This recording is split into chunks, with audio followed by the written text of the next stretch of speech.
Bagi kami, bagi PSI, Jokowi tidak hanya seorang negarawan Indonesia.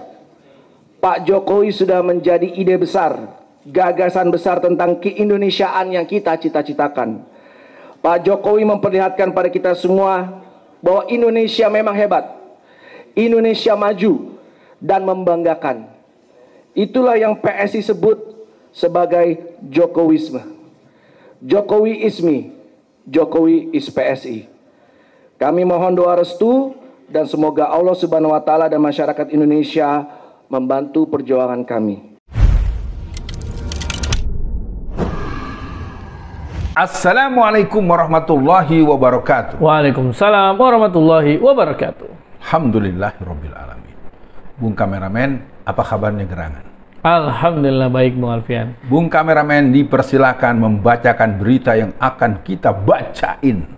Ya, Bung Alfian, ini banyak menjadi keresahan masyarakat Indonesia nih, Bung Alfian.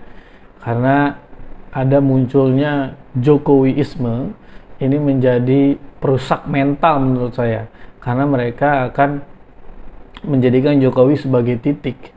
Nah, Bung Alfian, ini saya sebagai yang ingin bertanya, kalau kita melihat arti komunisme dari KBBI misalkan, komunisme pada KBBI adalah merupakan paham atau ideologi dalam bidang politik yang menganut ajaran Karl Marx yang hendak menghapuskan hak milik perseorangan dan menggantikan dengan hak milik bersama yang dikontrol oleh negara.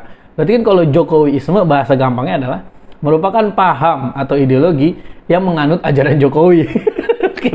Kira-kira begitu kan. Nah, tapi Bung Alfian, apakah Bung Alfian atau gini, Bung Alfian melihat gejala Jokowiisme ini udah stadium berapa, Bung Alfian? Karena saya melihat orang ini jadi kayak Jokowi minded tanpa alasan, tanpa apa, pokoknya sesuai Jokowi, sesuai arahan Jokowi. Ini gimana, Bung Alfian? Yang pertama, Jokowisme itu adalah satu istilah yang disebutkan sendiri oleh kawan-kawan PSI ya. Iya, betul. Di forum resmi mereka berteriak-teriak dan disambut oleh semua yang hadir dengan heroik, dan saya ingin mengatakan itu bukan yel-yel spontan. Jokowisme itu merupakan sebuah mentalitas, sebuah perspektif antroposentrisme, subjektivisme yang diarahkan kepada seorang Jokowi yang mana dia selalu tidak berkesesuaian apa yang dikatakan dan yang dikerjakan. Itu satu. Yang kedua, semua kemauan dia harus terwujud.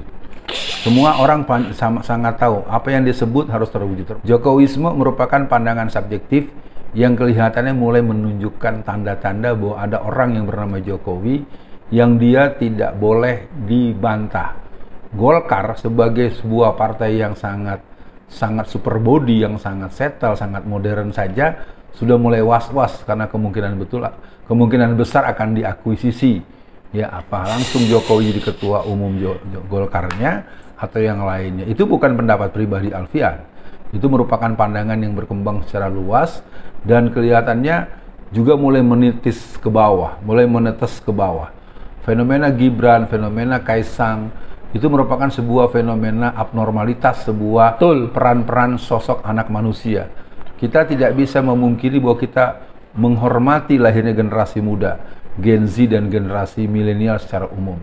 Tapi kita tetap melihat apakah di sana ada karakter, apakah di sana ada integritas, apakah di sana ada performance yang mewadahi bahwa orang-orang tersebut merupakan representasi daripada negara Indonesia yang memiliki banyak keunggulan-keunggulan, termasuk keunggulan SDM-nya. Jadi Jokowisme ini merupakan sebuah pandangan yang bersifat la ilmaniyah, yang bersifat sekuler. Sekali lagi buat para pemirsa, ini mungkin perlu direnungkan dan dikaji dengan dalam. Apakah betul Jokowisme ini merupakan sebuah ungkapan spontan? Saya Alfian Tanjung yang mendalami gerakan ateis komunis PKI ingin mengatakan ini bukan sekedar ucapan spontan. Betul. Tanyakan pada Giring, Anda ini berteriak di atas itu dapat arahan dari siapa? Anda mendapatkan penjelasan dari siapa? Karena Anda yang memandu sorak, memandu yel-yel untuk meneriakan Jokowisme secara heroik. Dan saya nyatakan perang kepada paham ateisme, komunisme, mau menggunakan palu arit, menggunakan bintang merah, atau menggunakan merah-merah yang lainnya. Yang jelas, buat kita bangsa Indonesia sudah finish kita memiliki ketuhanan yang Maha Esa, kita sudah finish memiliki pandangan-pandangan anti penjajahan untuk seluruh rakyat Indonesia. Begitu, Bung? Ya, Bung Alfian, sebagai tokoh yang meneliti atau sering mengedukasi masyarakat, karena kan kalau saya ikuti sidang Bung Alfian, kenapa akhirnya Bung Alfian di beberapa sidang itu lolos, walaupun dipaksakan penjara Bung Alfian, tapi kan secara fakta persidangan Bung Alfian bebas dan lolos. Artinya ada satu sebab kenapa Bung Alfian itu tidak pantas di penjara, karena Bung Alfian menyampaikan sesuatu untuk menyelamatkan orang banyak, istilah gampangnya gitu Bung Alfian ya. Karena pokoknya gitu istilahnya yang saya dengar dari persidangan. Nah berarti kan Bung Alfian berarti kan tahu apa bahaya Jokowisme itu, komunisme itu. Nah berarti saya bisa bertanya Bung Alfian begini, apa bahayanya jika ideologi Jokowisme itu terus dipegang oleh banyak kalangan atau khususnya PSI lah, bagi keimanan dan kesehatan akal warga negara Indonesia? Karena saya melihat Bung Alfian, bisa jadi dong ideologi ini, atau dengan Jokowi membawa revolusi mental, salah satu instrumennya adalah Jokowiisme. Gimana tuh Bung Alfian? Ya, yang pertama itu akan menjadi hal alarm yang membahayakan secara nasional apabila PSI lolos. Itu mungkin buat para pemirsa, lolosnya PSI ini merupakan jembatan satu-satunya yang ingin meletakkan dasar pandangan-pandangan ideologi Jokowisme ini. Pertama, itu diteriakan dan di launching di acara PSI.